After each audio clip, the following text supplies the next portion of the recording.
Bismillahirrahmanirrahim. Assalamualaikum warahmatullahi wabarakatuh. Alhamdulillah rabbil alamin, wassalatu wassalamu ala asyrafil anbiya wal mursalin sayyidina wa maulana Muhammadin wa ala alihi wa sahbihi wa man tabi'ahu ila yaumiddin. Allahumma 'allimna ma yanfa'una wanfa'na bima 'allamtana innaka antal alimul hakim. Rabbi shrah li sadri wa yassir li amri wahlul 'uqdatam min lisani yafqahu qawli. Yang pertama, Pak M. Edwin. Assalamualaikum Ustaz. Waalaikumsalam warahmatullahi wabarakatuh. Bagaimana dengan tamu yang rutin tiap minggu ke rumah? Apakah tetap diberikan makan setiap datang? Kan udah jelas tadi. Saya baca balik ya. Itulah bahayanya kalau pulsa itu sikit, jadi macet-macet ya.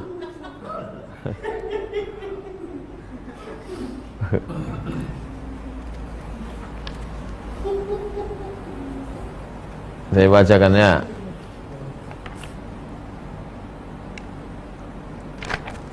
Pak Edwin, bagaimana kalau dia setiap minggu datang ke rumah? Apakah tetap diberi makan setiap datang? Bi ihdari ma tayassara an indahu min at-ta'am min ghairi kulfatin wala idrarin bi ahlihi. Kalau mampu mengasih makan, kasih tanpa memberatkan dan tidak memudaratkan. Kalau bapak merasa berat, tak usah kasih makan. Kasih makan ringan, kasih snack. Snack itu makan ringan, bukan ular. Snack. Ular. Kalau saya Pak M. Edwin, kalau pas jam makan kasih makan. Misalnya zuhur kan bisa kita agak-agak itu jam 12 misalnya sampai jam 1, atau nampak muka itu kalau agak-agak sayu itu belum makan. Zaman dulu susah masak, zaman sekarang tinggal beli rumah makan, pesan, bisa pula telepon antar rumah makan, makan. Kalau kita mampu Pak Edwin, kalau tak mampu tak usah. Tapi kalau kita lihatlah cerita dalam hadis itu Pak Edwin, bagaimana orang zaman Nabi itu bisa makanan anaknya dimasak istrinya, lalu kemudian dimatikan pula lampu pura-pura makan, itu kan luar biasa itu. Makanya kalau kita buat rumah itu niatnya supaya datang tamu. Kalau buat rumah niatnya supaya datang tamu, silaturahim. Ini buat rumah gemboknya sampai 3, hilang pula kuncinya. Gimana orang mau masuk? Tembok setinggi-tinggi, pintu 3 lapis, tembok setinggi jauh memandang, anjing 3 ekor. Jarang pulang ke rumah, lupa anjing itu tuan rumah.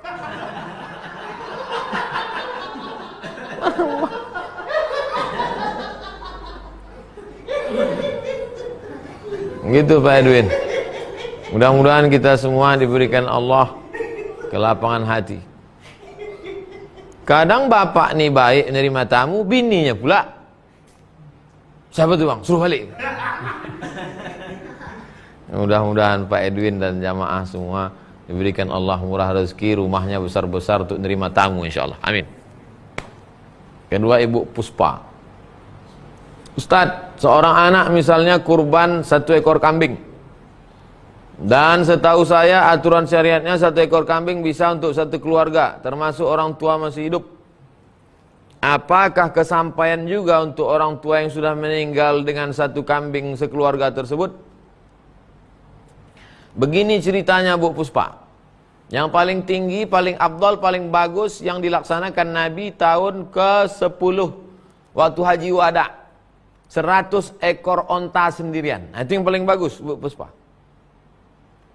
Nabi potong sendiri 63 ekor, dipotong Sayyidina Ali 37 tambah 63, 100 ekor sendirian. Nah, itu yang paling bagus. Di bawah itu 1 ekor onta ber-7. Tempat kita kan tak ada onta, 1 ekor sapi ber-7.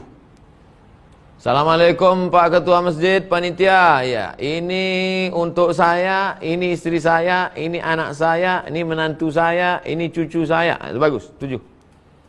Tak juga, itulah yang paling bawah nih.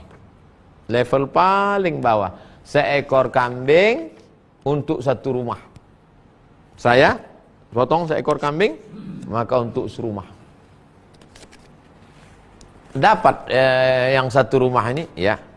Apakah mengalir pahalanya untuk emak ayah ibu kita? Itulah enaknya punya anak soleh. Apa yang dilakukan anak itu, Bu Puspa, sampai ke anak. Anak sholat, ngalir ke bapaknya. Anak berkurban, ngalir ke bapak ibu. Anaknya sedekah, ngalir ke bapak ibu. Anak sakau, tahankan. Itulah makanya kata Nabi SAW, waladun solihun, anak yang soleh. Kalau saya sedekah untuk orang lain, mesti saya sebut, ya Allah, sampaikanlah pahalanya ini kepada almarhum fulan bin fulan. Tapi kalau kepada orang tua saya, tak perlu disebut. Otomatis sampai.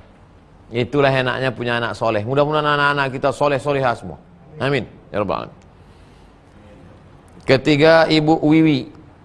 Ustadz, jika kita pinjam uang ke orang yang beda agama, kemudian kita mau ke waktu kita mau kembalikan, dia sudah tak ketemu lagi orangnya, apakah bisa disedekahkan ke panti asuhan? Cari dulu, Bu. Cari dulu entah di mana dia. Bisa dicari di Google. Tulis di FB namanya, tulis di Instagram. Cari kawan-kawan dia, kontak nomor-nomor semua. Karena walaupun dia beda agama tetap kita bayarkan. Dalilnya ketika Nabi Muhammad SAW meninggal, wadir'uhu marhunatun inda yahudiin. Baju besi Nabi tergadai di tangan seorang Yahudi. Itu menunjukkan Nabi ada minjam, digadaikannya baju besinya. Bithalasina so'an, 30 sok gandum. Maka dibayar oleh sahabat. Itu dalil walaupun kepada tetangga, kawan, sahabat non-muslim tetap wajib dibayar. Sudah dicari kemana-mana tak ada Pak Ustadz. Maka bayarkanlah berapa hutang itu, diserahkan ke masalih ammah, maslahat kepentingan umum. Panti jompo, panti yatim, pondok pesantren, masjid. Boleh, tapi cari dulu Bu Wiwi. Jangan langsung-langsung aja. 4. Pak Teguh Hadi. Ustadz, apakah doa kunut nazilah hanya dalam sholat wajib saja? Bolehkah saat sholat Idul Adha dibaca kunut nazilah? Kunut nazilah sholat subuh, zuhur, asar, maghrib, isya, Jumat. Subuh, zuhur, asar, maghrib, isya, sholat Jumat. Lalu kemudian sholat witir namanya kunut witir. Ada kunut witir, ada kunut subuh, ada kunut nazilah. Begitu aturannya. Tidak ada dalam sholat Idul Adha. 5. Ibu Inyi. Ustadz, apakah kita berkata buruk di dalam hati tapi tak diucapkan, apakah akan tetap dihisap? Dihitung.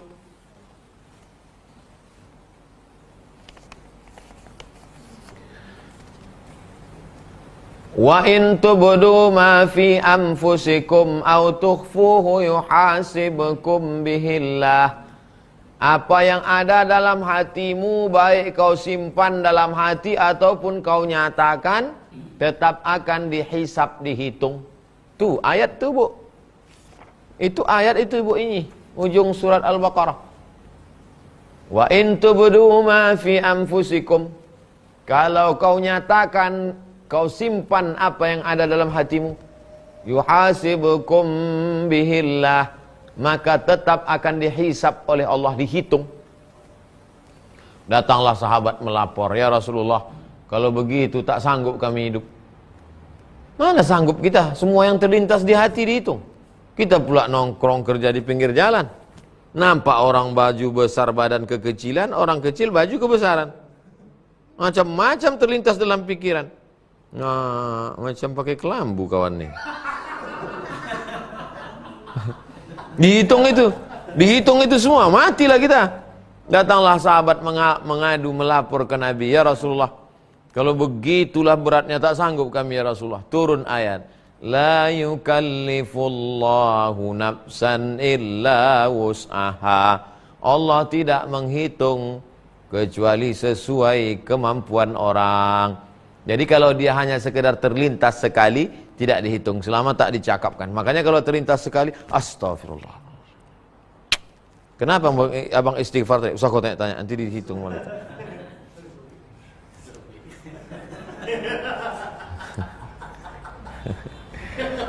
Oleh sebab itu kalau terlintas dibikin walladzina idza fa'alu fahishatan aw zalamu anfusahum.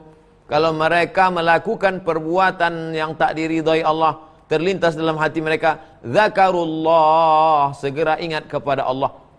Langsung ingat pada Allah, fastaghfaru lidzunubihim, langsung istighfar, walam yusirru ala ma fa'alu wa hum ya'lamun, tidak melanjutkan. Jadi prosesnya 3, Bu Inyi, prosesnya 3.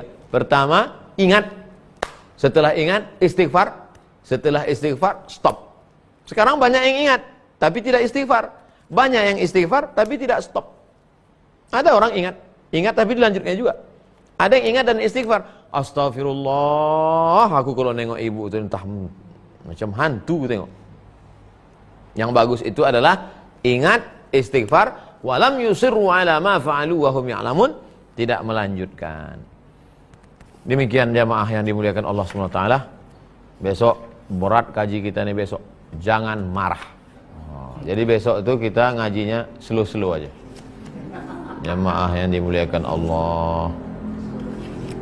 Tapi jangan pula besok dibuat pertanyaan yang memancing-mancing marah. Ini karena jangan marah, kita pancing dulu marah Ustadz nih, jangan. Sampai ketemu besok, kita bahas jangan marah. Malam Jumat 10 Zulhijjah, hari besok Kamis, jangan lupa puasa sunat. Besok hari ini sudah besok 2 Zulhijjah. Sudah masuk 10 hari Kamis pula. Bagi ibu-ibu, bapak-bapak yang ada puasa utang, ganti qada. Niatnya saya niat puasa qada. Qadanya lunas, dapat pahala puasa Kamis, dapat pahala puasa awal Zulhijjah. Sudah diingatkan? Tak juga mau puasa atau serahlah? Tidak marah. La taghdab, jangan marah. Terima kasih segala perhatian. Mohon maaf atas segala kesilapan dan kekhilafan. Subhanakallahumma wa bihamdika, asyhadu an la ilaha illa anta, astaghfiruka wa atubu. Baik jamaah yang dimuliakan Allah, kita bahas pertanyaan. Pertama, Ibu Naila. Assalamualaikum Ustaz. Waalaikumsalam warahmatullahi wabarakatuh. Jika kita berdoa untuk beberapa orang dengan sekali Al-Fatihah, bagaimana orang yang didoakan itu dapat doanya? Karena satu Fatihah dibagi-bagi. Jadi bayangan ibu ini, Fatihah untuk ini, Fatihah untuk ini, Fatihah untuk ini. Lalu kemudian kalau baca sekali Fatihah, aduh kasihan sekali Pak Ustadz, berasnya sekilo dibagi 100 orang. Jadi cerita berdoa pakai Fatihah ini begini ceritanya ibu. Dengar baik-baik. Ada satu orang terjebak di dalam gua. Hujan rintik-rintik, berlindung masuk ke dalam gua, nunggu hujan berhenti, tiba-tiba batu bergelinding dari atas. Gelinding, tertutup. Berdoalah 3 orang yang di dalam tadi. Ya Allah, aku mohon kepadamu, bertawassul dengan kemuliaan baktiku kepada ayah dan emakku. Setiap hari aku bawa susu kambing ke rumah. Istriku nangis belum makan, anakku menjerit belum makan, tapi susu kambing ku berikan kepada ayah emakku. Sampai mereka bangun ku berikan susu kambing, sisanya baru. Kalau baktiku ini bisa mengabulkan doaku, bukakanlah pintu ini ya Allah. Terbuka. Itu dalil boleh kita bertawasul dengan amal soleh. Hadis Sahih Bukhari. Orang yang kedua, tawasul lagi. Karena batunya terbuka kecil. Ya Allah, aku punya pembantu. Pas mau gajian, gajinya nggak dibawa, nggak diambil. Aku bingung duitnya mau kemanakan. Akhirnya duitnya aku belikan kambing. Kambingnya beranak pinak, bercucu cicit. Sekarang pembantu itu datang, ku panggil dia. Pembantu, ingat gajimu belum diambil? Lupa. Gajimu itu ku belikan kambing, tuh kambingnya. Ambil semuanya. Pembantuku itu mengambil kambing itu semuanya, habis. Kalau memang itu jadi amal soleh yang bisa mengabulkan doaku, bukakan pintu ini ya Allah. Terbuka, tapi belum bisa lewat, masih buka sedikit. Yang ketiga bertawassul lagi. Ya Allah, maaf, aku hampir berzina dengan sepupuku. Aku jatuh cinta dengan dia. Begitu pas mau berzina, ingat aku kepada engkau, aku takut kepada engkau, tak jadi. Kalau memang ini bisa mengabulkan doaku, karena takut kepada engkau ini, bisa jadi tawassul doa, bukakan pintu gua ini Allah, terbuka. Nah, kita nggak punya tiga-tiga itu. Bakti kepada orang tua? Enggak. Sedekah kambing? Boro-boro sekandang. Idul Adha aja payah betul. Tapi beli sepeda mudah. Berzina? Apalagi? Nauzubillah, nauzubillah, nauzubillah. Maka kita bertawassul dengan membaca Al-Fatihah. Itu ceritanya. Ya Allah, dengan kemuliaan surat Al-Fatihah ini aku berdoa kepada engkau. Jadi bukan Fatihahnya dibagi satu-satu. Fatihah untuk ini, Fatihah. Bertawassul dengan bacaan Al-Fatihah. Sebagus-bagusnya Al-Quran itu. Tapi kalau enggak dapat, ya paling enggak induknya. Ummul Quran. Apa dia? Al-Fatihah. Karena keutamaannya. Jadi begitu ceritanya Ibu Naila. Ya kalau dibaca banyak, bagus. Enggak bisa dibaca satu, ya bertawassul dengan baca Al-Fatihah. Doa Ibu Sri Mulyati. Ustadz, apa hukum percaya kepada mitos? Waktu meninggal anak Nabi Ibrahim namanya, umur 18 bulan, terjadi gerhana. Lalu orang-orang yang percaya mitos mengatakan, lihat tuh, matahari dan bulan bersedih. Terjadi gerhana gara-gara anak Nabi meninggal. Oh, Nabi marah. Nggak ada hubungan, mitos ini. Itu yang dikenal dengan TBC. TBC itu tahayul bid'ah cuerafat. Ejaan dulu TBC, tahayul bid'ah khurafat. Kalau nggak ada dalilnya, nggak usah dipercaya. Itu asatirul awalin, dongeng-dongeng, mitos saja. Kalau ada disebutkan ulama, ada disebutkan habaib, disebutkan kiai, dari kitab, dari hadis, amalkan. Kalau hanya pantang-pantang saja, mitos. Bisa syirik kita, bisa rusak akidah kita. Kenapa? Karena ad-darun nafi' yang mendatangkan manfaat, yang mendatangkan mudarat Allah. Kalau sampai percaya kepada mitos, maka berarti ada kekuatan selain Allah. Bisa syirik, orang yang syirik tak diterima. Innallaha la yaghfiru an yushraka bihi. Allah tak menerima orang syirik. Wa yaghfiru ma duna dzalika liman yasha. Hati-hati jangan sampai syirik. 3, Pak Oji. Ustadz, apakah benar air di wajah bekas wudu tak boleh dilap, dikeringkan? Apa ada hadisnya juga? Tentang melap air bekas wudu tak ada hadis. Tapi pendapat Imam An-Nawawi dalam kitab Majmu' Syarah Muhadzab ada. Paling tinggi makruh. Enggak sampai haram. Kalau kita di Indonesia, sebaiknya jangan dilap. Habis wudu pakai sholat. Tapi saya waktu di Maroko, bulan Desember, Januari saya lap. Bulan Agustus, bulan Juli tidak saya lap. Saya biarkan basah-basah. Tapi bulan Desember, bulan Januari saya lap. Kenapa? Desember, Januari musim dingin. Kalau tidak dilap menggigil. Apalagi di asrama, tak ada pemanas. Saya tinggal di asrama. Panaskan di dapur pakai kompor listrik. Habis itu pakai wudhu langsung dilap. Kalau tidak dingin, tak ampun. Orang Maroko nggak pakai air, tayamum. Desember, Januari orang Maroko pakai tayamum, pakai batu. Setiap masjid ada batu. Nah, jadi kalau di tempat kita iklim tropis, malah kita suka basah-basah. Nah, basah.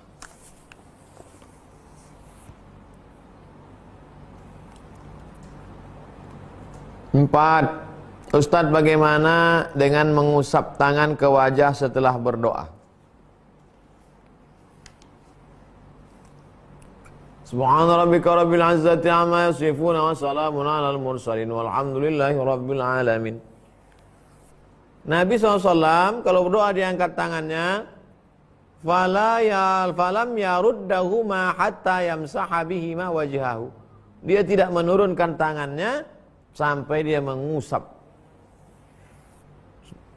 Nabi kalau habis berdoa, dia tidak menurunkan tangannya sebelum dia mengusap. Diusapnya dulu ke wajahnya, baru turun. Betul Pak Ustadz, tapi hadisnya kan dhaif. Hadisnya dhaif. Tapi karena jalurnya bukan satu, ada jalur lain, maka naik derajatnya menjadi hadisun hasan. Kata siapa? Kata Imam Ibnu Hajar Al-Asqalani. Yang mengkaji kitab ini Ibnu Hajar Al-Haytami. Ada sebelum ini namanya Ibnu Hajar Al-Asqalani. Khatimatul Huffaz, penutup para hafiz. Hafalan hadisnya 300.000 hadis. Sahih Bukhari itu disyarahnya dalam kitab Fathul Bari bi syarhi Sahih Bukhari. Kata beliau dalam kitab Bulughul Maram min Adillatil Ahkam, hadis tentang mengusap wajah itu hadisun hasan. Lihat Bulughul Maram min Adillatil Ahkam. Lihat syarahnya Subulus Salam. Syarah Bulughul Maram Imam As-San'ani. Kenapa diusapkan ke wajah? Innallaha hayyun karim. Allah itu maha hidup, maha dermawan, maha mulia. Nah, Allah innallaha yastahi. Allah Ta'ala malu melihat tangan sudah diangkat kosong. Maka sesungguhnya di setiap tangan itu ada turun barokah. Barokah itulah yang diusapkan ke muka. Nah, sudah saya kaji dalam kitab 37 masalah populer tentang mengusap tangan ke wajah. Terakhir Pak Ujang. Ustaz, saya pernah nazar jika punya anak, saya akan potong 1 ekor kambing. Alhamdulillah istri saya mengandung bayi kembar. Dan ketika sakit saya nazar kembali jika sampai sehat. Mana yang saya dahulukan? Bayar nazar dan akikah? Pak Ujang, kita beramal ini ada skala prioritas. Yang paling tinggi wajib. Di bawah wajib sunat muakkad. Di bawah sunat muakkad sunat. Di bawah sunat mubah. Nazar itu apa artinya? Merubah yang sunat jadi wajib. Motong kambing sedekah itu sunat. Ketika Bapak bernazar, maka berubah menjadi wajib. Maka sedekah motong kambing wajib. Maka mana yang Bapak dulukan? Kalau kurban, saya yakin Bapak orang Indonesia bermazhab Syafi'i. Mazhab Syafi'i kurban itu hukumnya sunat muakkad. Yang mengatakan kurban itu wajib, mazhab Hanafi. Maka kalau Bapak berkeyakinan mazhab Syafi'i kurban itu sunat muakkad, maka sunat muakkad di bawah, nazar di atas. Tapi kalau nazar Bapak dulu, kalau saya punya anak, saya bernazar akikah. Kalau gitu dulu bunyi nazar Pak Ujang. Kalau saya punya anak, saya bernazar akikah. Maka cukup potong sekali kambing, udah dapat dua-duanya. Nazarnya tertunaikan, akikahnya dapat. Tapi kalau nazar Bapak, kalau saya punya anak, saya potong kambing, tapi bukan akikah. Maka kalau gitu nazar dulu potong kambing, nanti ada duit lagi, baru Bapak akikah. Karena nazar hukumnya wajib, akikah hukumnya sunat muakkad. Demikian Pak Ujang. Mudah-mudahan bermanfaat. Jangan lupa besok 1. Fatma Risa. Assalamualaikum Ustaz. Waalaikumsalam warahmatullahi wabarakatuh. Bagaimana hukum dalam Islam menyewa tanah pertanian dalam kurun waktu tertentu?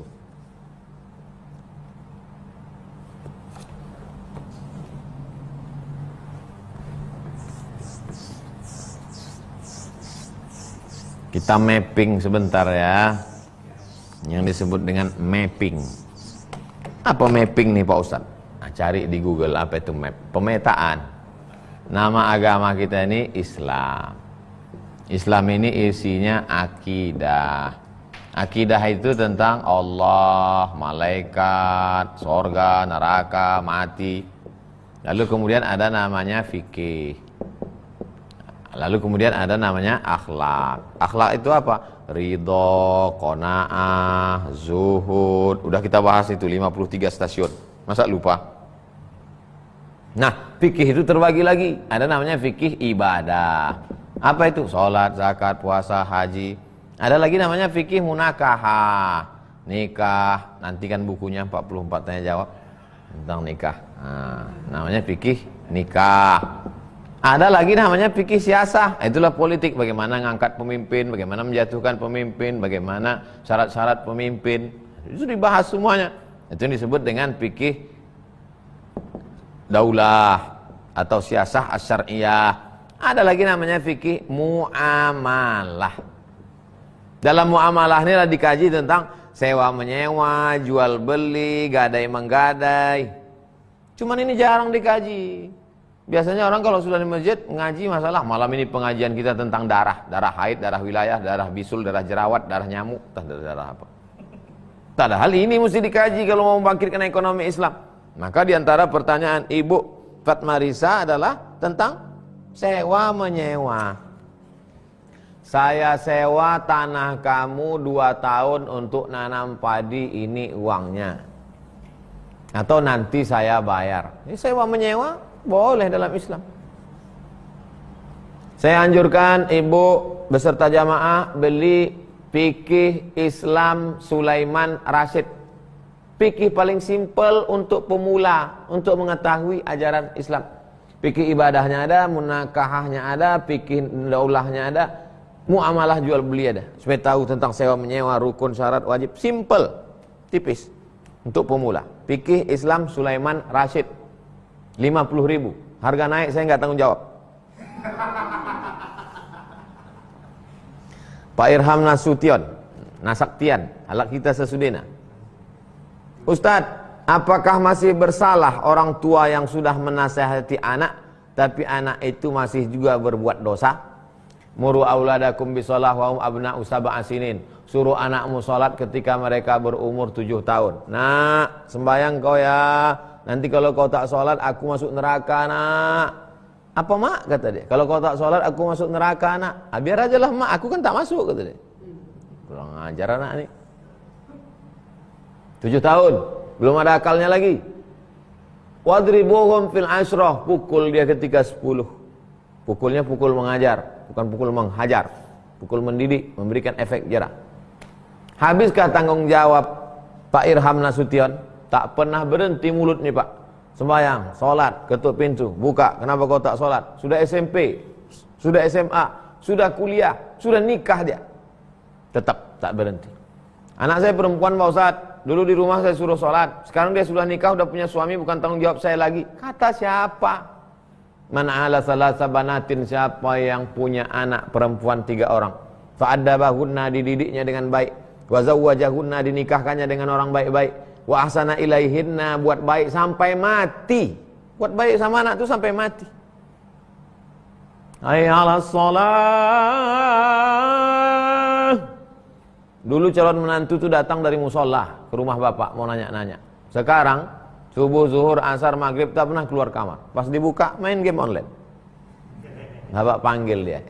Fir'aun, kenapa kau tak sembahyang? Dulu kau datang kemari kan, ku tengok karena kita jumpa di surau kan. Rupanya pencitraan aja kerja kau ya. Mau bapak anak cucu bapak tak sembahyang. Nah, oleh sebab itu tidak ada. Selama ibu bapak masih mau merepet kalian tak sembahyang masuk neraka, kalian tak sembahyang dilaknat Allah, kalian tak sembahyang rezeki, kalian mampet, kalian tak sembahyang. Selamat insyaallah. Tapi kalau udah diam, mau masuk neraka masuklah. Mau mati-matilah, hancur dunia ini. La ta'murunna bil ma'ruf, ajak orang buat baik. Wala tanhauna 'anil munkar, larang orang berbuat mungkar. Perbuatan mungkar yang lebih mungkar adalah meninggalkan salat. Nabi sebelum meninggal, as-shalah, as-shalah. Umar bin Khattab ketika diangkat menjadi khalifah, apa kata dia? Qumu ila salatikum yarhamkumullah. Salat, salat, salat. Begitu Pak Irham Nasution. Ustadz, apakah ikan yang dijadikan ikan asin tanpa mengeluarkan kotoran di dalam perutnya terlebih dahulu boleh dikonsumsi Pak Ustadz? Idza ijtama'al halal wal haram faghullibal haram. Kalau bercampur antara yang halal dengan yang haram, mana yang menjadi najis? Masuklah bangkai tikus ke dalam bak kamar mandi. Berkelahi tikus itu di atas. Terjadi konflik di antara mereka. Pecah asbes itu, masuk ke dalam. Maka satu bak itu pula kecil tak sampai 2 kulah. maka satu bak itu menjadi najis, Pak. Menjadi najis. Di dapur, ini tadi di kamar mandi, di dapur ada mentega. Mentega di dalam bejana besar. Berkelahi juga tikus itu. Rupanya sedang musim perkelahian tikus. Konflik juga tikus itu. Jatuh satu tikus. Apakah satu bejana besar itu semuanya menjadi najis? Tidak. Tikusnya sama. Beda-beda lahir berapa hari lah. Jatuhnya sama. Lalu apa yang membedakannya? Yang ini adalah benda cair. Sedangkan yang ini adalah padat. Lalu yang menjadi najis itu mana? Diambillah sendok, dibuanglah yang di samping-samping tikus itu aja. Berapa senti Pak Ustadz? Tanya, dia agak-agak lah. Agak-agak jauh sedikit. Buang. Adapun tepi-tepi ember tuh tidak. Karena ini benda padat. Nah, saya anjurkan bagi Bapak, Ibu, tuan-tuan yang mau membuat ikan asin, seafdal sebagusnya dibelah perut ikan tuh. Buang ciri ikan. Masukkan ke air sungai, air laut, baru dia. Tapi kalau hanya dipotong kepala, lalu kemudian tai-tai itu di dalam, lalu kemudian di ininya, apakah menjadi najis semuanya? Tidak, karena dia bukan benda cair. Beda dengan air kelapa muda. Air kelapa muda, masuk anak tikus dari kelapa. Ustaz dari tadi contohnya tikus dulu. Tak mungkin aku bilang biawak naik ke atas. Jangan fokus ke tikusnya, fokus kepada najisnya. Ini payah. Tapi kalau mau cerita afdal tak afdal adalah buang. Mau afdal tak afdal adalah buang. Saya Pak Ustaz, taiknya selalu saya makan. Hah? Apa yang kau makan? Taik kerang Pak Ustaz. Nah, itulah yang ceritanya. Ini cerita masalah taik ikan. 4. Fahrul Razi. Ustaz, apakah membobol atau menghack password wifi tetangga tanpa sepengetahuan tetangga tersebut bisa disebut pencuri? Pak Fahrul Razi masih ingat 53 stasiun kemarin? Masih ingat Pak Fahrul Razi kajian 53 stasiun? Waktu bercerita tentang orang yang sholat tahajudnya rajin, puasa sunatnya rajin, tak pernah menyakiti hati tetangga, tapi hisapnya tak selesai-selesai di akhirat. Kenapa? Pulang kondangan, nyangkut daging di giginya, tak lepas-lepas, diambilnya ranting dari rumah tetangga. Ada ranting tak pohon apa di situ. Saya sering juga ngambil ranting nih Pak Ustadz, sama buah-buah mangganya sekalian.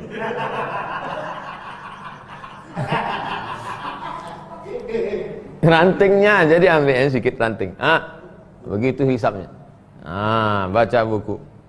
Apalah ruginya dia? Ini bukan masalah ruginya dia. Ini banyak orang sekarang berpikir dia rugi apa? Bukan masalah rugi dia, tapi masalah takutnya kita kepada Allah dan menjaga diri. Menjaga diri dari yang haram, takwa. Menjaga diri dari yang syubhat, wara. Menjaga diri dari yang halal, zuhud.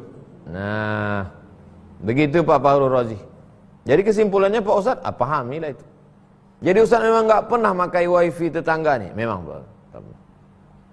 Karena udah saya cek tak ada tetangga tuh pakai wifi. Mari kita jaga diri kita, keluarga kita, jangan sampai makan haram.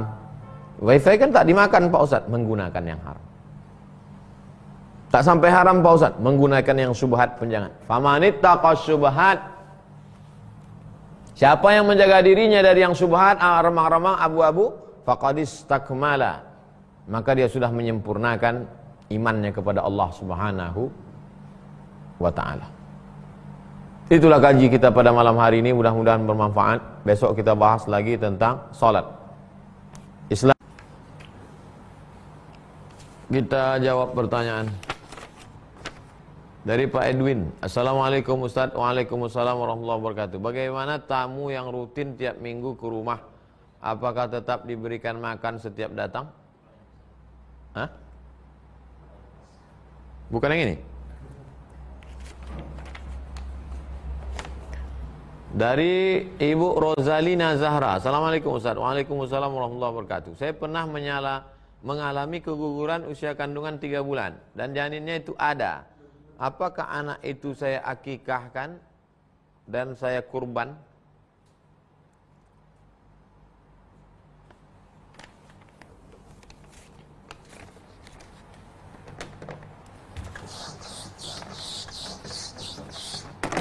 Inna ahadakum yajma'u khatquhu fi batni ummihi 40 yawman nutfah 40 hari. Thumma yakunu alaqah 40 hari. Thumma yakunu mudghah 40 hari. Thumma yursalul malaku, dikirim malaikat setelah 4 bulan. Sedangkan anak ibu ini baru 3 bulan. Sedangkan yang sunnah dalam akikah itu adalah kullu mauludin murtahanun bi aqiqatihi tuzbahu anhu yauma sabi'ihi, 7 hari. Dilihat dari aspek manapun tak mengena. Kalau dilihat dari aspek sunnah 7 hari baru akikah. Kalau dilihat dari aspek peniupan roh 4 bulan. Di sini tak kena, di sini tak kena juga karena baru 3 bulan. Tapi kalau ibu mau buat akikah terhitung sedekah. Kalau mau buat akikah potong terhitung sedekah. Tak mau dibuat tak apa-apa. Kalau ibu mau buat sedekah. Pak M. Raya, Ustadz ada dosen menjual buku pelajarannya pada mahasiswa. Kalau dibeli nilainya bertambah. Apa hukum jual belinya Pak Ustadz? Ini namanya diktator. Menjual diktat. Kalau dibeli nilai A.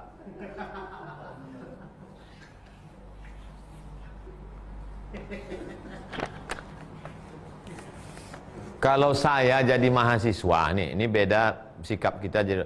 Kalau saya jadi mahasiswa, dosen tuh jual buku, saya beli karena saya tahu berapa gaji dosen. Saya 11 tahun jadi dosen. Dosen itu kalau mau buat rumah 3M, 3 kali minjam. Saya golongan 3D, golongan 3C, golongan 3C, habis itu 3D terakhir. Mau naik 4A tak bisa, mesti doktor. Waktu itu pakai ijazah S2. Lulus saya 3B, habis itu naik 3C, 3D. Terakhir gaji saya tak salah 2,5 juta. Tambah sertifikasi 2 kali lipat, 5 juta. Nah, bayangkan kalian itu. Jadi kalian tolong dosen kalian itu dengan membeli bukunya. Tapi saya seumur-umur jadi dosen 11 tahun tak pernah menjual buku maksa mahasiswa. Ini buku saya beli tak pernah. Sekali pun tak pernah. Jadi beda sikap saya kalau saya jadi mahasiswa dengan sebagai jadi dosen. Jual beli itu secara fikih sah. Tapi perbuatannya itu tak baik. Dan saya tak pernah melakukan itu. Banyak rezeki lain lagi. Kalau kau cukupkan dengan yang halal, Allah kasih lipat ganda. Andai dulu saya cetak buku, saya paksa mahasiswa saya itu, berapalah lakunya? Saya cetak dengan duit saya sendiri, lebih daripada itu. Jadi nasihat saya ke dosen beda, nasihat saya ke mahasiswa beda. Saya tak bicara hukum, saya bicara akhlak, saya bicara akidah. Begitu Pak M. Raya.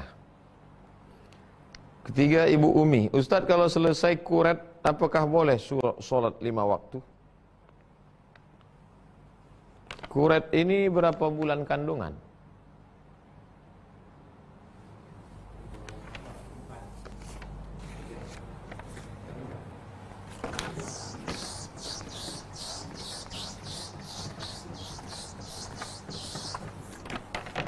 Ibu Umi, kalau dia keluar dalam bentuk darah lebih 80 hari,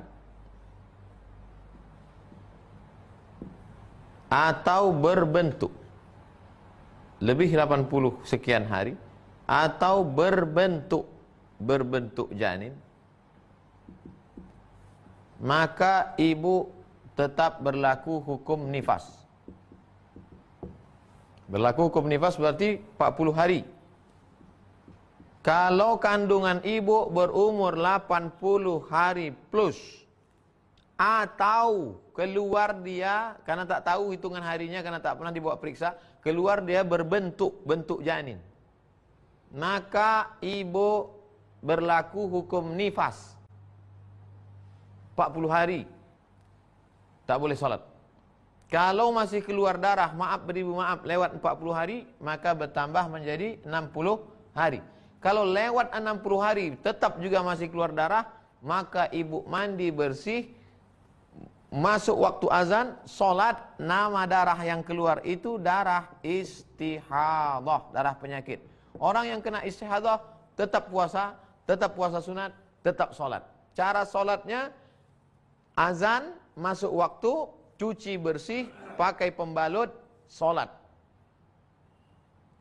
Berwuduknya setelah masuk waktu. Dah jelas. Kalau kurang dari 80 hari atau keluar dia tak berbentuk janin, maka namanya damun fasidun, darah rusak. Maka tak berlaku hukum nifas. Cuci bersih, sholat. Begitu Bu Umi. Laki-laki perlu juga tahu ini, karena bini dia perempuan. Nanti tanya, bang ini cemana? Tak tahu aku. 4. Zulfikri, Pak Zulfikri, Ustaz, apa hukum masjid yang arsiteknya menyerupai tempat ibadah non muslim, seperti banyak warna, ada jam lonceng?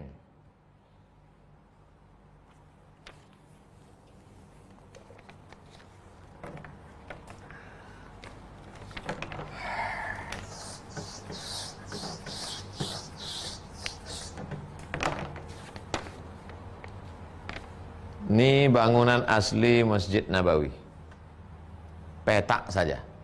Dari mana datang kubah ini? Bizantium. Ada kaisar namanya Kaisar Bizanti. Kaisar Bizanti buat kota namanya Bizantium, orang Yunani. Lalu kemudian datang pula satu lagi raja namanya Konstantin. Konstantin buat kota namanya Konstantinopel, Romawi. Maka baru ada kubah ini setelah Islam masuk ke, sebelum itu tak ada kubah. Lalu kemudian dari mana datang mihrab? Mihrab yang tempat imam di depan tuh. Mihrab itu datang dari arsitek yang dipanggil oleh Abdul Malik bin Marwan dari negeri Syam.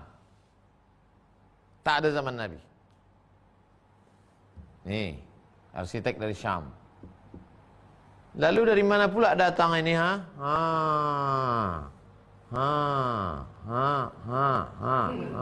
mana? Manarah. Diambil dari kata nar, tempat api. Tempat api mercusuar. Ketika Islam masuk ke Mesir, maka tiga-tiga ini bukan dari zaman Nabi Muhammad SAW. Masjid Nabawi, mihrab tak ada, kubah tak ada, menara tak ada. Jadi kalau ada sekarang orang bangun masjid, kata dia, mesti ada menara, mesti ada kubah, mesti ada mihrab. Dari mana dasar pengambilan hukumnya? Nah, sekarang balik ke pertanyaan. Apa hukum masjid yang arsiteknya menyerupai tempat ibadah non-muslim? Macam mana dibuatnya bentuknya? Kalau ada patung-patungnya tak boleh. Innal malaikata, malaikat tak masuk ke dalam ibadah rumah kalau ada patung, tak boleh patung. Jadi pertanyaan Pak Zulfikri ini umum. Saya tak bisa menjawab kalau umum.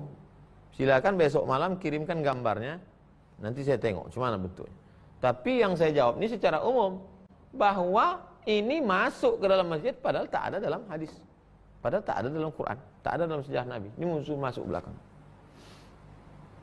Kemudian banyak warna. Warna tak ada. Tapi kalau dibuatnya warna itu tasyabuh menyerupai kebatilan, tak boleh. Dibuatnya masjid warna gambar LGBT. Tak boleh, karena tasyabuh menyerupai. Nanti menjadi alat orang untuk mengejek-ejek, mengolok-olok. Tak boleh. Tentang masalah jam pakai lonceng.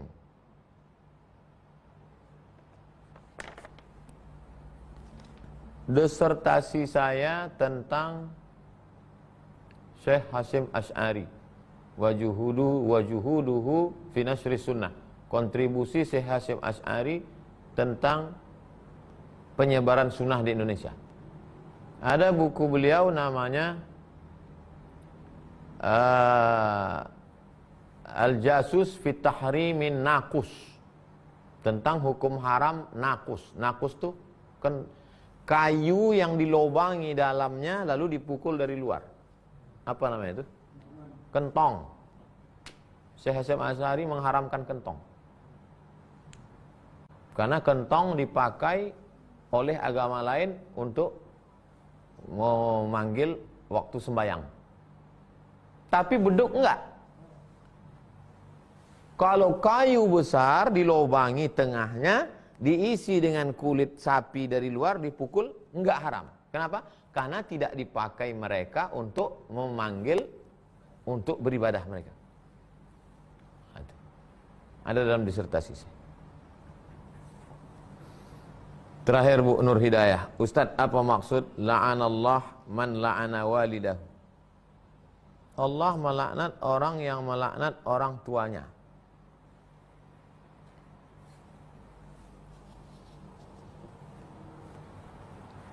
Allah melaknat orang yang melaknat orang tuanya. Ada orang melaknat orang tuanya? La talmizu anfusakum. Jangan kamu ejek diri kamu. Ada orang ngejek dirinya? Tak ada. Lalu apa maksudnya? Ketika saya sedang mengejek kamu, sesungguhnya saya sedang mengejek diri saya.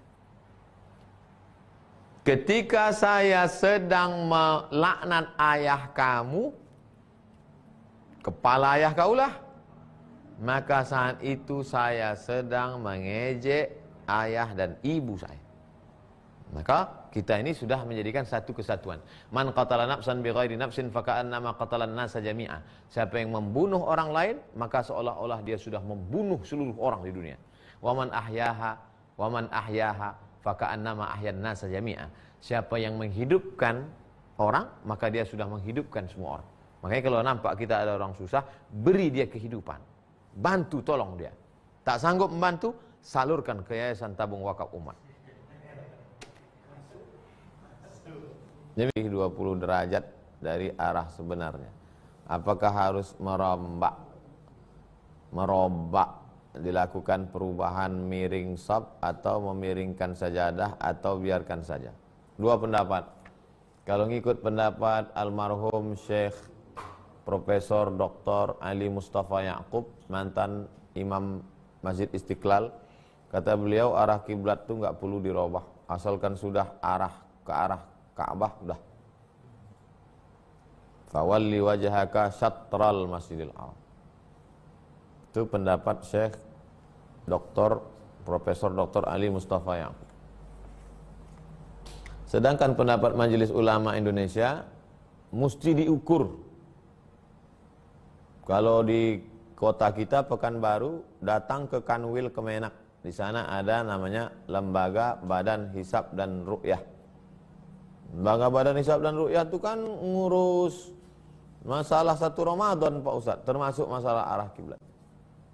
Nanti mereka ngukur, kemudian dibuat di masjid itu arah kiblat yang benar menurut Lembaga Badan Hisab Ru'yat Kementerian Agama, musyawarah ngikut. Jadi begitu Pak Dedi Sujadi, dua pendapat. Mau ikut pendapat Profesor Ali Mustafa Yaqub atau ikut Majelis Ulama Indonesia, saya serahkan, musyawarahkanlah antar jamaah.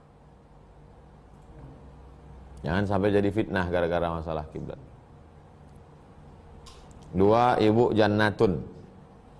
Inilah orang yang masuk surga sebelum masuk surga.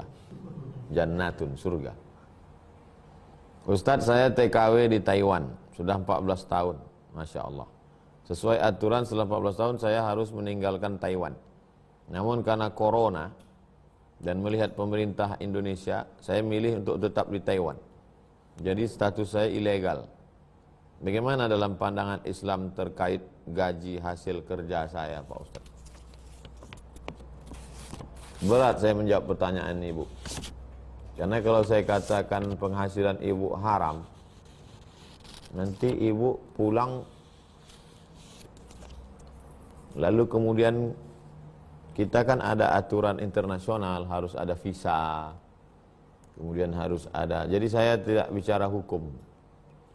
Saya bicara waktu saya pulang dari Hong Kong, satu pesawat di sebelah saya itu saudara kita tenaga kerja Indonesia. Apa kata beliau? Ustadz, saya sudah melihat saudara-saudara kita yang di luar negeri. Tolonglah Ustadz sampaikan kepada penguasa supaya membuka lapangan pekerjaan. Sulit kami untuk makan, untuk kerja. Banyak, intinya banyak mudaratnya.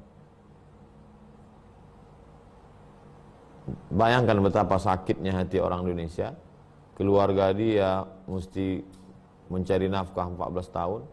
Tiba-tiba di depan mata dia bisa pula orang asing kerja di tempat kita. Gimana sakitnya? Itu. Saya khawatir kalau terlalu banyak orang sakit hati mengamuk dia.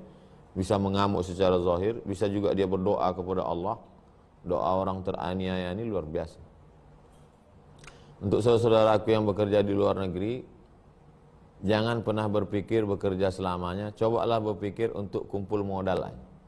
Makanya kalau pulang setahun sekali atau 2 tahun sekali, jangan habiskan duit itu untuk beli kulkas sebesar lemari, beli TV sebesar bioskop. Karena banyak yang begitu.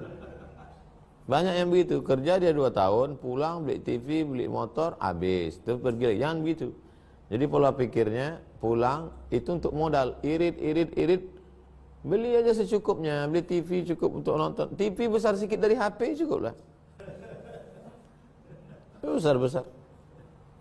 Habis itu buat modal kolam ikan, modal beli sawah, yang kira-kira bisa kita cocok tanam.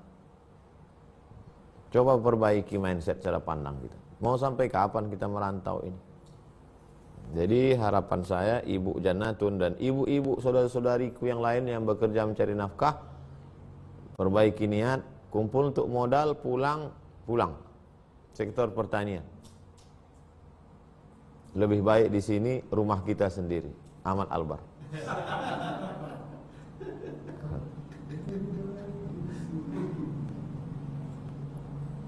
Tiga, Naufal. Ustadz, apa pendapat Ustadz tentang orang yang menggugat pengadilan agama? Pengadilan agama digugat. Pengadilan agama digugat. Ini bubarkan aja pengadilan agama.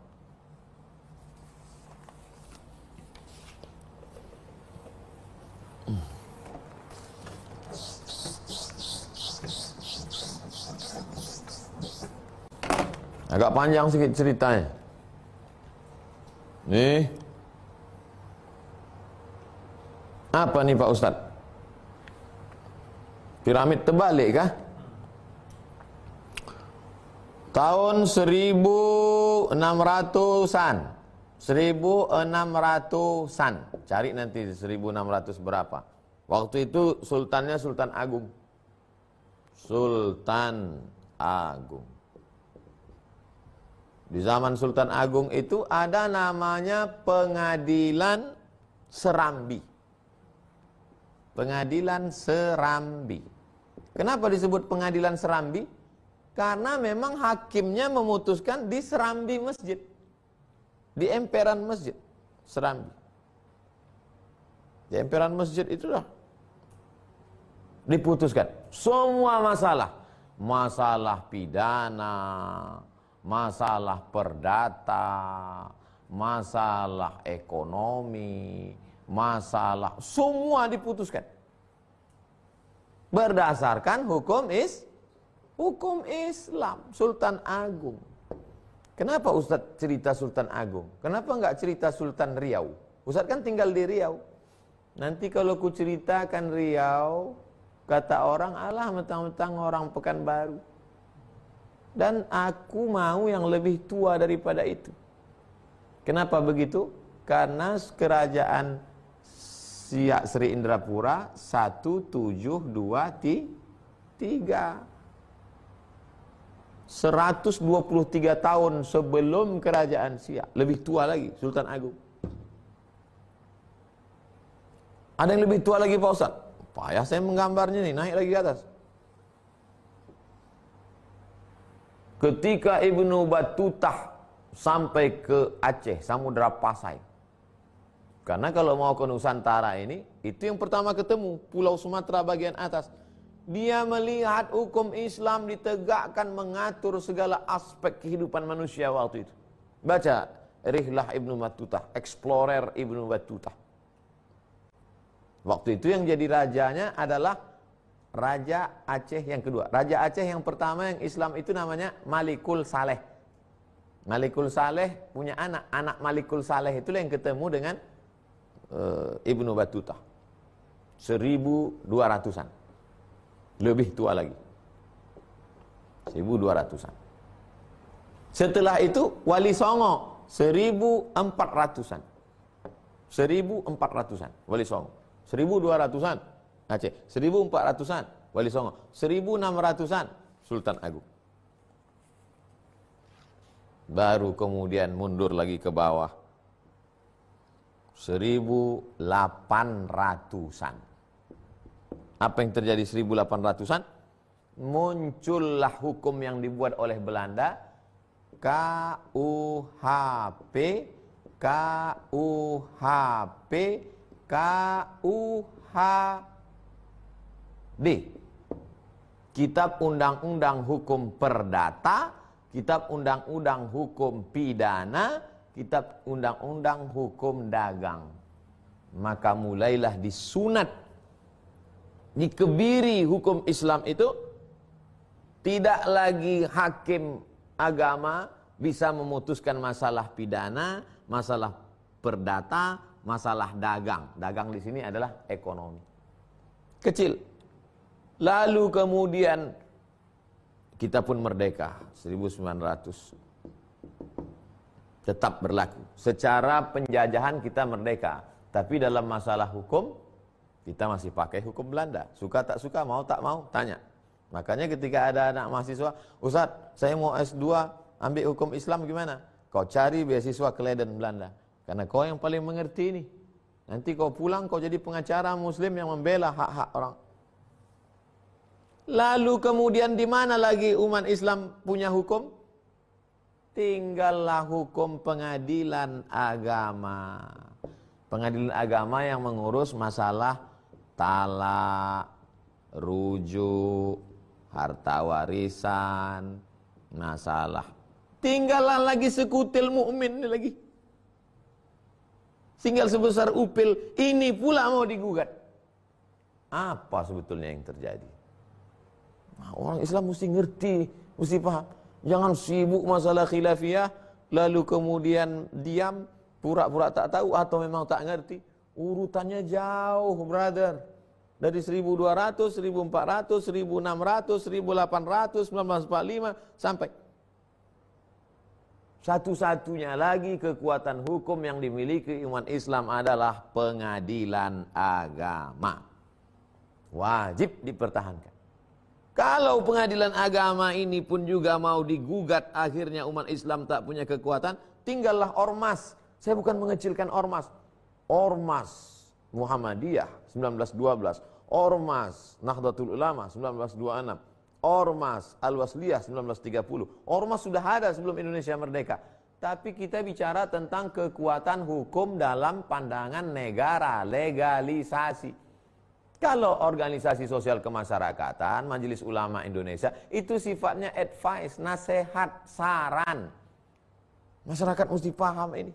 Wajib kita pertahankan pengadilan agama ini. Karena inilah tinggalnya satu lagi kekuatan umat Islam dalam masalah hukum. Tapi di sini pula nampak betapa tak senangnya orang-orang yang mau menghabisi. Kepalanya potong, tangannya habis, tinggal jempol kakinya pun mau dihabisi juga. Mesti mengerti umat Islam tentang ini.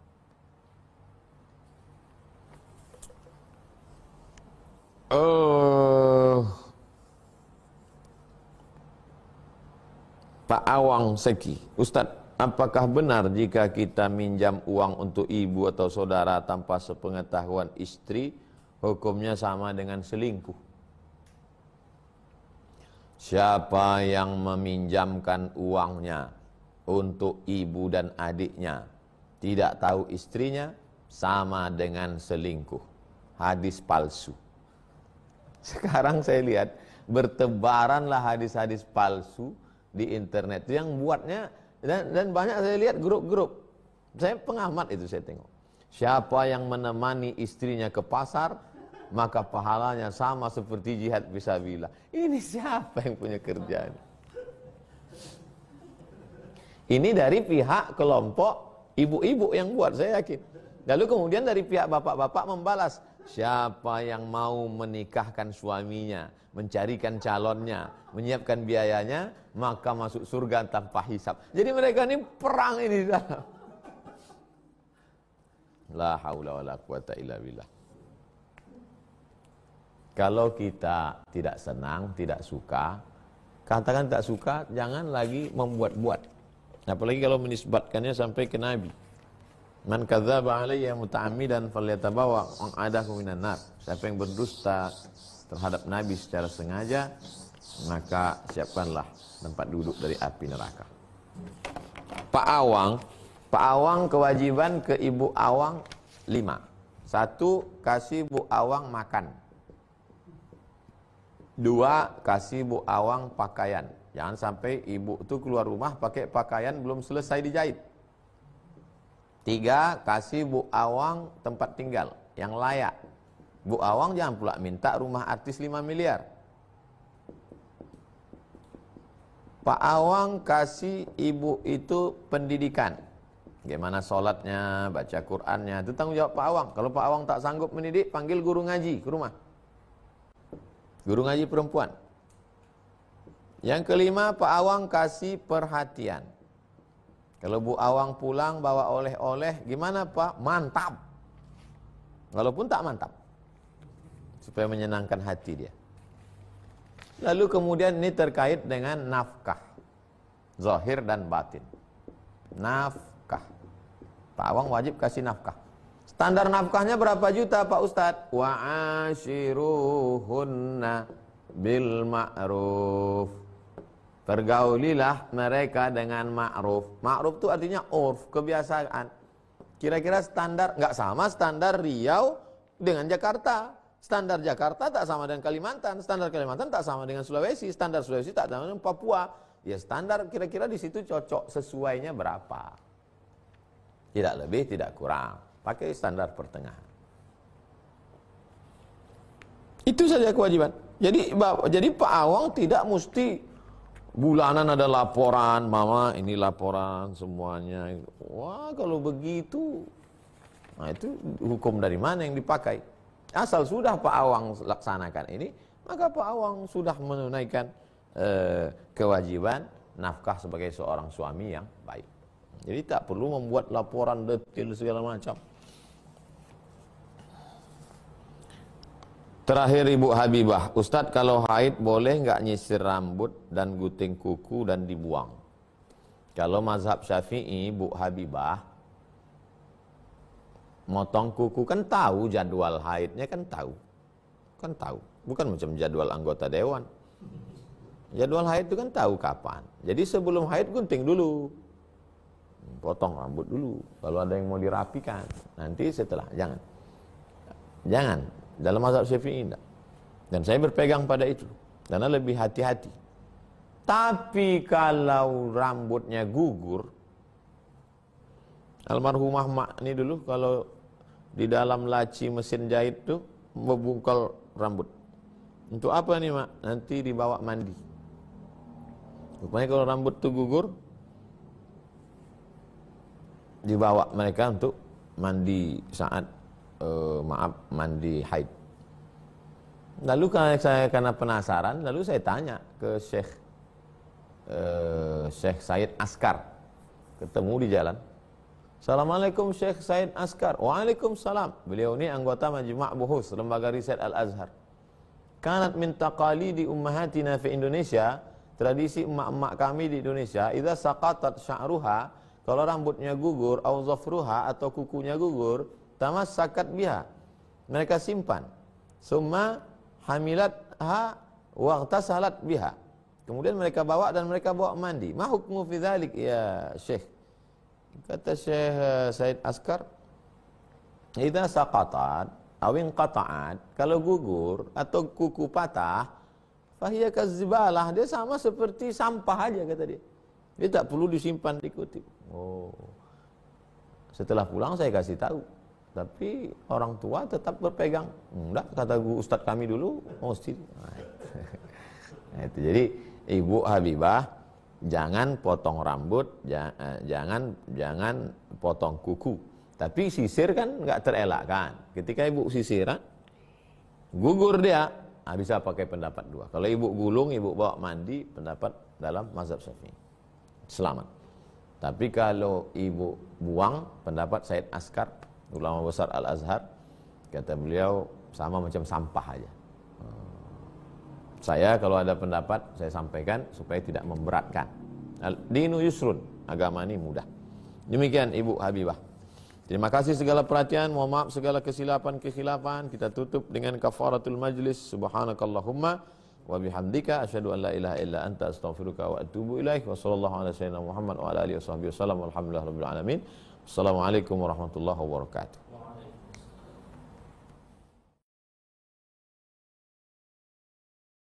Waalaikumsalam warahmatullahi wabarakatuh. Kalau kita ingin berkurban, apakah harus menyaksikan hewan kurban kita saat disembelih? Ketika Sayyidina Muhammad SAW menyembelih, Sayyidah Aisyah menyaksikan. Ketika Sayyidina Ali menyembelih, Sayyidatuna Fatimah, Sayyidina Al-Hasan, Sayyidina Al-Husain menyaksikan. Itu menunjukkan dianjurkan membawa orang. Kalau perempuan dia tidak ikut menyembelih, tapi orang lain menyembelih dia menengok. Kalau laki-laki yang mampu dia menyembelih sendiri. Bismillahi wallahu akbar, Allahumma taqabbal min fulan bin fulan. Yang perempuan ikut menyaksikan. Hikmahnya apa? Menengok mati. Hikmahnya apa? Sya'airillah, syiar. Biar supaya orang jangan sepele nengok kita. Tengok tu orang Islam, penuh tanah lapang tu, bagi-bagi daging mereka.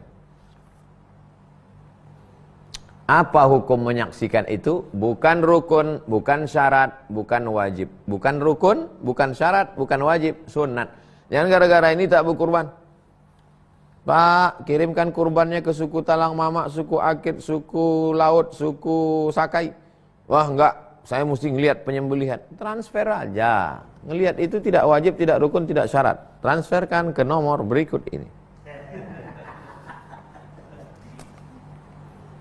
Kedua, Ibu Nurdiana. Ustadz, ketika ada teman kita yang akan mengurus tolak di kuah, apakah berdosa kita menemaninya mengurus?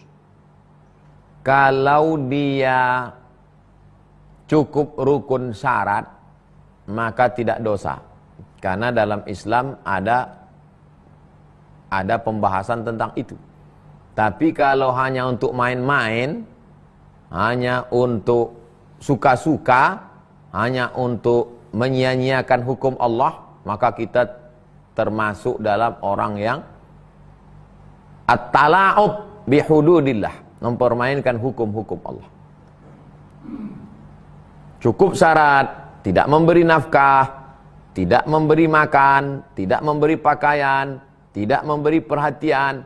Cukup syarat, kita temani dia, kita sudah menolong dia dari aniaya orang. Tapi kalau tidak, hanya untuk main-main saja, bayangkan itu, suami miskin susah, perempuan ini pula mau hidup gaya hebat, lalu kita temani dia, berarti kita sudah bersyubhat, sudah berkongsi, sudah bekerja sama dalam kebatilan. Na'udzubillah. Jadi jangan asal ikut aja sama orang. Kenali baik-baik. Apa ini perbuatan? 3. Muzakki yakin. Muzakki artinya orang yang berzakat. Yakin. Nama orang, Pak Muzakki yakin. Ustadz, adakah doa khusus dibaca ketika hamil dan proses kelahiran? Orang yang hamil itu, dia rentan diganggu oleh jin setan. Karena emosinya labil. Maka dibacanya lah yang menguatkan dia, menjauhkan dia dari godaan setan. A'udzu bikalimatillahi tammati min kulli syaitani wa hammati wa min kulli ainil lammah. Aku berlindung dengan firman Allah dari segala godaan setan dan segala yang mengganggu. Bismillahilladzi la yadurru ma'asmihi syai'un fil ardi wala fis sama'. Aku sebut nama Allah. Dengan menyebut nama Allah tak ada satupun yang dapat memudaratkan di bumi maupun di langit. Banyak-banyak salawat. Allahumma salli ala sayyidina Muhammad wa ala ali sayyidina Muhammad. Sebelum tidur malam baca pangkal Al-Baqarah sampai wa ulaika humul muflihun, baca ayat kursi tengah Al-Baqarah, baca ujung Al-Baqarah lillahi ma fis samawati wa ma fil ard, baca Al-Fatihah sekali, qul huwallah 3 kali, qul a'udzu falaq sekali, qul a'udzu nas sekali, tiupkan ke tapak tangan, tiupkan ke tapak tangan, usapkan ke muka, ke kepala, ke badan, menghadap ke arah kiblat. Kuatkan. Jadi perempuan yang sedang hamil itu emosinya tak stabil, datang setan berbisik-bisik. Jadi setan itu kerjanya, ini saya ajarkan kerja setan. Kerja setan itu mengipas-ngipas saja.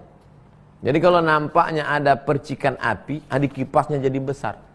Sedangkan fungsi zikir dan doa itu memadamkan api. Jadi begitu ada rasa cemas, ada rasa ngeri, datang setan. Perempuan yang sedang menstruasi, galau, susah, nampak setan, di situlah dia masuk. Perempuan yang sedang hamil, datang, gitu juga. Orang yang sedang di ruang ICU, sakit, meracau, galau, itu masuk dia. Makanya zikir ini mesti kuat. Kalau kuat zikir kita bantai zikir. La ilaha illallah, la ilaha illallah, la ilaha illallah, la ilaha illallah, la ilaha illallah. Mana dia berani kuat? Jangan kan setan, dokter pun takut. Lagi setan. Jadi sampai masanya nanti kita ini tak ada kawan lagi. Kawan tak bisa jumpa, keluarga tak dikasih masuk, jam 1 malam, mati lampu. Belum cerita mati lagi nih. Kalau cerita mati, jam 1 malam di ruang ICU, lampu redup sendirian. Itu kalau tak kuat zikir, tak putus. Jadi yang selama ini banyak berkawan-kawan, jangan terlalu berpegang pada kawan. Sampai masanya kita sendirian. Kalau cerita mati, ini belum mati lagi. Masih di rumah sakit. Makanya kuat zikir. Kalau orang kuat berzikir sebelum tidur, ambil tasbih, zikir. Allah Allah Allah Allah Allah Allah Allah Allah Allah Allah Allah Allah Allah Allah Allah Allah Allah Allah sampai tertidur. Karena kalau diperturutkan pikiran ini, pikir sana, pikir kemari, pikir sana, pikir kemari, datang setan masuk.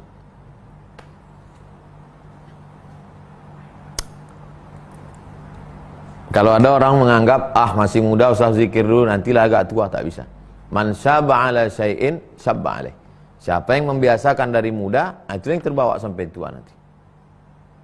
Jadi tak bisa kita ini ujuk-ujuk, nanti kalau udah tua ini terbiasa sendiri berzikir. Mana? Tengok orang, makin tua makin rajin duduk di warung kopi. Matinya pun tersedak minum kopi. Pak Ilham, Ustadz, tentang hadis perbedaan pendapat pada umatku adalah rahmat, bagaimana penjelasannya? Ikhtilafu ummati rahmatun. Perbedaan umatku ini rahmat. Kata Imam Jalaluddin Abdurrahman As-Suyuti, meninggal tahun 911 Hijriah, ini hadis pernah ada sanadnya tapi hilang katanya. Ikhtilafu ummati rahmatun itu. Kata dia dulu ada sanadnya tapi hilang. Ya, kalau hilang berarti bukan hadis. Makanya kalau ada yang mengatakan la aslalahu, tak ada asalnya. Maksud la aslalahu, la sanadalahu. Tak ada sanadnya. Kalau tak ada sanad, bukan hadis. Tapi maknanya bagus. Nah, jangan mentang-mentang dia bukan hadis, nggak bagus. Bagus. Ikhtilafu ummati rahmatun. Perbedaan pendapat di kalangan umatku itu rahmat. Mana pula Pak Ustaz? Di masjid kami bertinju orang. Ini banyak dipermasalahkan orang. Ikhtilafu ummati rahmatun. Mana pula ikhtilaf umat itu jadi rahmat. Buktinya di tempat kami hampir pecah jendela masjid itu bertinju orang. Salat Idul Fitri baru sah kalau 41 orang. Mazhab Syafi'i 40 orang. Mazhab Syafi'i. Dan kita bertahun-tahun berpegang ke mazhab ini. Abdul Somad bertahun-tahun memegang pendapat ini, sudah umur 43 tahun memegang ini. Tiba-tiba datang COVID-19. Datang COVID. Terus kayak mana sholat Id kemarin? Pakai mazhab Hanafi. Imam satu, makmum beberapa orang. Jadi sholat Id. Nampak ikhtilafu ummati rahmatun. Rahmat. Dan kita mana pula berani kita melawan Imam Syafi'i. Tapi karena darurat kita laksanakan salat Id, habis itu khutbah tercapai. Dan Majelis Ulama Indonesia pun mengeluarkan fatwa itu. Nampak rahmat. Jadi perbedaan fikih di antar ulama itu menjadi khazanah kekayaan yang luar biasa. Begini kata Imam Hanafi, begini kata Imam Maliki, begini kata Imam Syafi'i, begini kata Imam Hambali, begini kata Imam Al-Auza'i, begini kata Imam Ibnu Abi Layla, begini kata Imam Sufyan Ats-Tsauri, begini kata Imam Sufyan Ibnu Uyainah, begini kata Imam Laits Ibnu Sa'ad, begini kata Imam Ja'far. Kekayaan. Terakhir, Bu Elsa Fitria. Ustadz, apa hukumnya jika saya selalu tak sengaja membunuh semut ketika sedang menyapu atau mencuci piring? Karena di rumah saya banyak semut.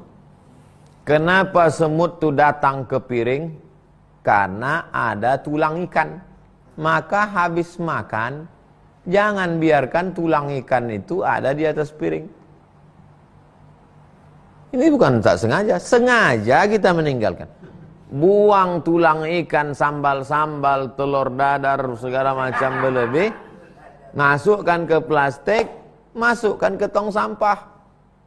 Lepaskan yang sampah membusuk, sampah plastik, masukkan ke plastik, sampah yang busuk, campakkan. Biar supaya itu jadi makanan semut. Karena makhluk-makhluk Allah itu juga mau makan. Dibiarkan pula tulang belulang, tulang sup tunjang, tulang kaki, tulang. Datanglah semut. Pas datang semut, disiram pakai air panas.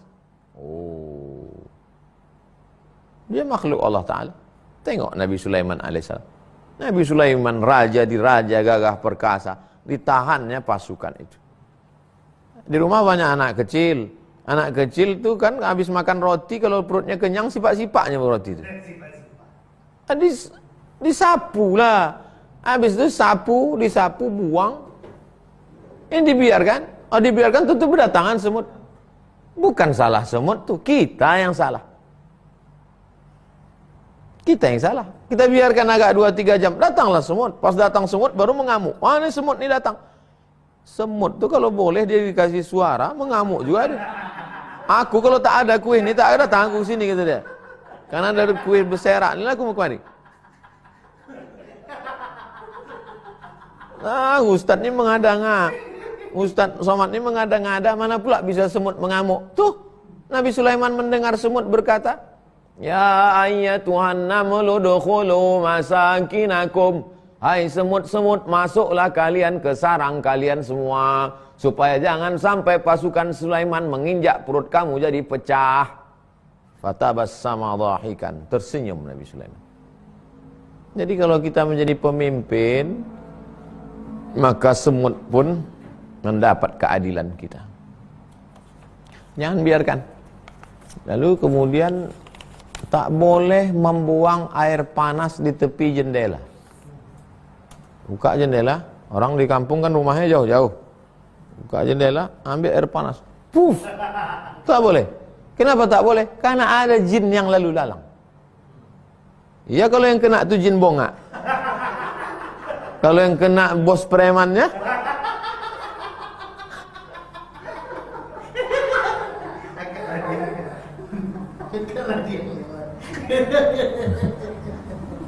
ada tak orang memikirkan sampai ke semut? Zaman sekarang ini ada tak orang berpikir sampai ke semut?